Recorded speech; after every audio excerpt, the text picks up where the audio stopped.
Hey guys, welcome to another tutorial of the Solution Journals. Today we will learn how to cancel a subscription on Playstore.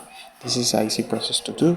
The first step is go to the configurations, is go to the settings of Playstore, and you got that option here in the superior right corner in the bubble of your profile.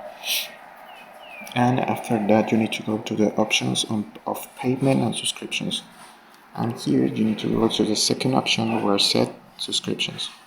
And here in subscriptions, when you gotta activate subscription, you got an option like here with the photo of the application where you got a subscription. You need to pick in that application, in that photo, and after that pick in the option of delete subscription. And that's it. You need to confirm you want to delete that subscription and you complete the process. So I hope this tutorial was helpful for you. Follow us for more content like this.